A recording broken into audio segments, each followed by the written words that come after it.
Pour les options de symétrie, ce que l'on va faire, c'est qu'on va faire un nouvel objet. Donc j'ai réinitialisé ZBrush. Et ce que vous allez faire, vous allez aller dans Tool, vous choisissez par exemple le Ring 3D. Je fais un cliquer, glisser, j'appuie sur Shift, j'appuie sur T pour passer voilà, dans maintenant le mode d'édition. Et puis dans les propriétés de Tool, je vais venir dans Initialize ici. Et je vais jouer sur voilà, les valeurs de radius, là par exemple. La valeur d'échelle, je vais la laisser par défaut. Le twist, je le laisse. Ensuite, il y a le divide ici que je vais peut-être baisser. Le divide dans ce sens-là, je vais peut-être voilà, le laisser par défaut. Voilà, ça je pense que ça sera pas mal. Je vais peut-être quand même remettre un divide un petit peu plus puissant ici. Je fais ensuite un Make Polymesh 3D, je vais ensuite dans Géométrie et je fais un Dynamesh pour qu'on retourne à peu près dans des choses à peu près similaires à ce que l'on avait tout à l'heure. Et là maintenant je passe en Move, je viens ici, je viens chercher un Project Primitive. Donc le Project Primitive, ce que je vais faire, c'est que je vais faire une grosse échelle de mon objet, parce que je veux voir un petit peu ce que ça pourrait donner. Donc là j'utilise certainement la sphère, j'en suis pas certain. Je vais venir chercher ici, donc le primitive type, c'est 1, 2, vous voyez, en fait, on peut faire vraiment diverses choses. Donc là, celui-là, il est pas mal. Sinon, je peux rester effectivement sur le 1 ou sur le 2. Le 2, c'est pas si mal. Je vais venir ici ensuite sur le modifier et je vais modifier. Alors, je peux pas modifier comme ça. Non plus, je vais rester avec un modifier à 0.5. Voilà, je vais venir chercher peut-être ce modificateur là. Voilà, ce que je veux c'est essayer de faire une espèce de d'anneau dans lequel on a effectivement un plat à l'intérieur. Donc là, voilà, j'ai fait une modification tout de suite de ma géométrie à l'aide donc de cette première projection de primitive. Je vais ensuite accepter donc ce que je viens de modifier, donc je vais venir ici sur le petit triangle, le petit cône blanc ici, je fais accept, ce qui va me permettre donc de rentrer une nouvelle forme.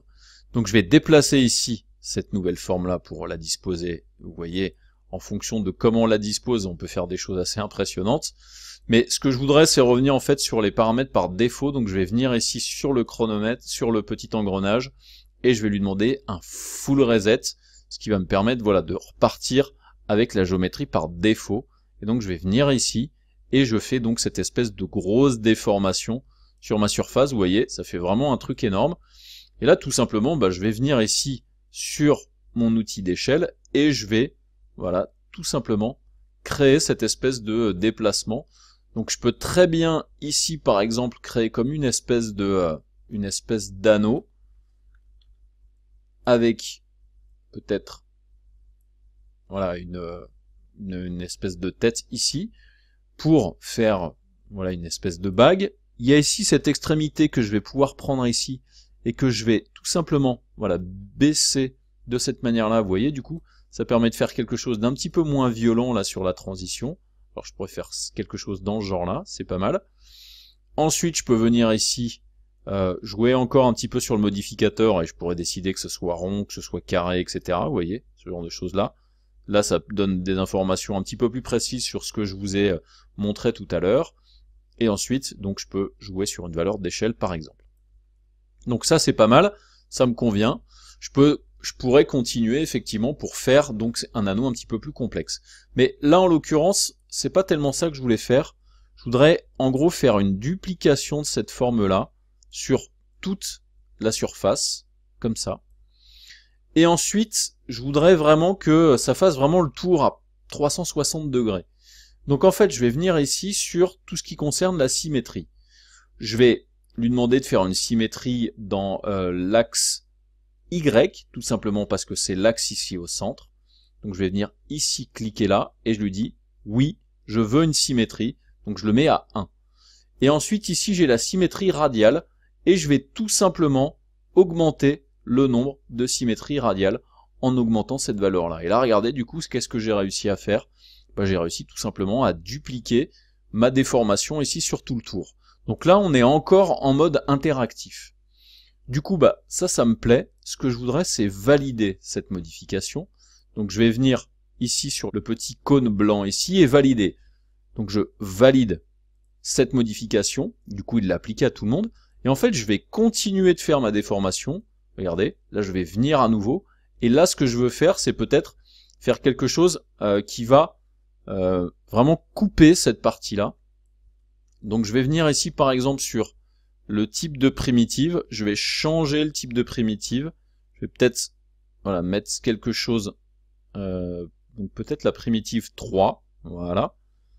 Je vais jouer sur les déformateurs un petit peu pour voir ce que je pourrais arriver à trouver. Donc là, si je veux, je peux faire des pics, mais je vais plutôt effectivement rester sur quelque chose qui va être une espèce de cône. Et ensuite, en fonction de la dimension de cet élément-là, et la manière dont je vais le rentrer à l'intérieur, ou au contraire, le faire sortir, je vais pouvoir faire voilà, cette espèce de déformation-là. Par contre, la déformation ne fonctionne pas bien. Pourquoi ? Parce que je vous le rappelle, j'avais pris cette espèce de petite sphère blanche ici, et je l'avais tout simplement voilà, rentré pour que la déformation soit moins importante. Et là, du coup, en l'augmentant, ça me permet effectivement maintenant de décider de faire un trou ici à l'intérieur pour avoir une forme un petit peu plus complexe sur mon anneau. Je fais un petit F voilà, pour centrer autour. Et là, vous voyez, du coup, j'ai fait cette déformation-là. Maintenant, ce que je peux faire, c'est valider, par exemple. J'accepte. Et ensuite, je voudrais faire une déformation supplémentaire. Donc je vais venir ici, peut-être rentrer ici la matière, essayer de trouver voilà, la zone dans laquelle je peux faire la fusion ici. Je vais peut-être faire une petite échelle comme ça.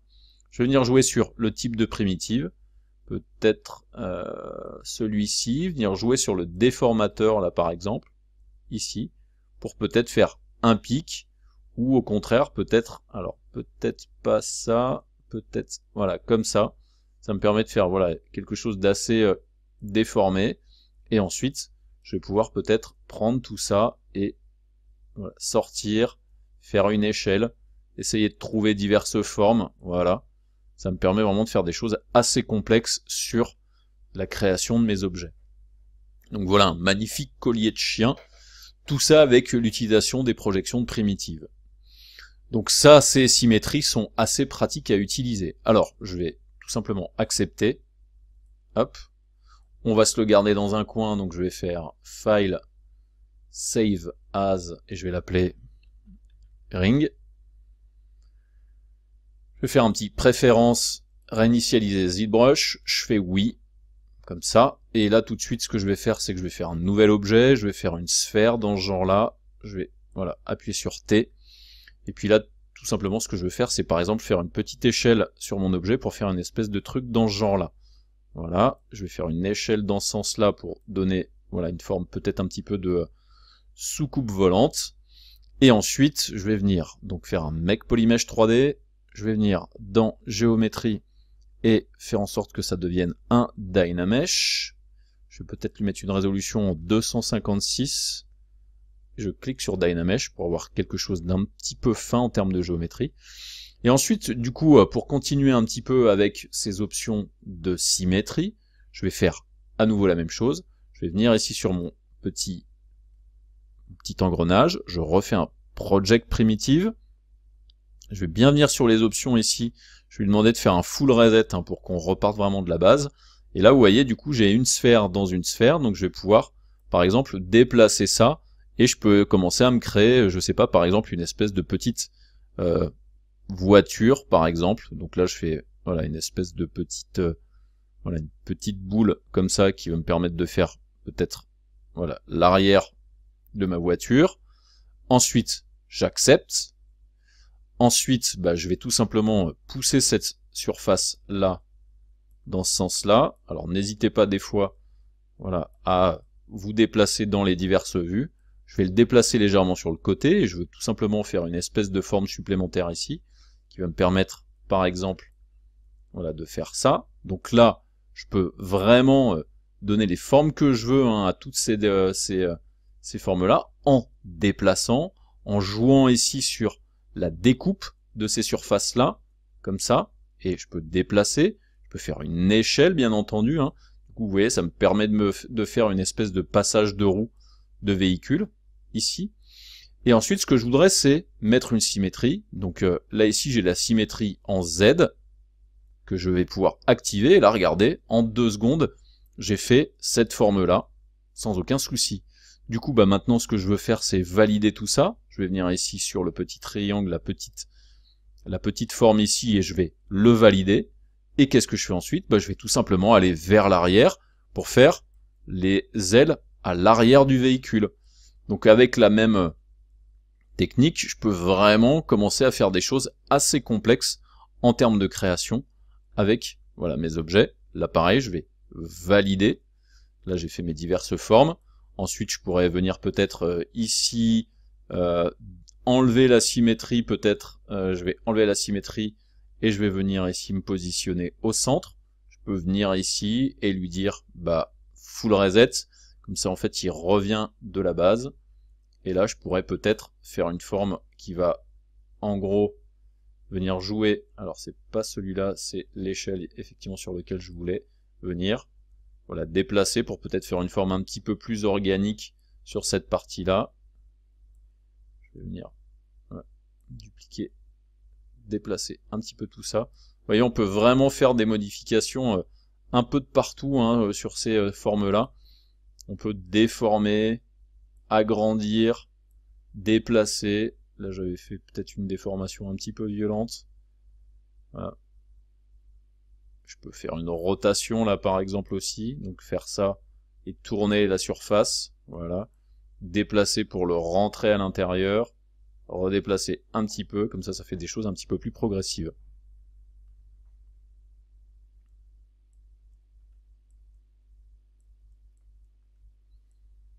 Et ensuite, je fais accepter, je pourrais ressortir là maintenant, et retourner à mon Gizmo 3D, et là du coup bah, j'ai fait ma forme complexe qui va me permettre de faire rapidement un véhicule. Donc là je le fais vraiment en mode démonstration en quelques minutes, mais si vous prenez du temps en commençant à jouer justement avec ces diverses formes là, en faisant des fusions, des soustractions, etc., etc., on peut arriver à faire des choses assez complexes. Voilà, on a fini avec ces projections de primitives, on passe à la suite.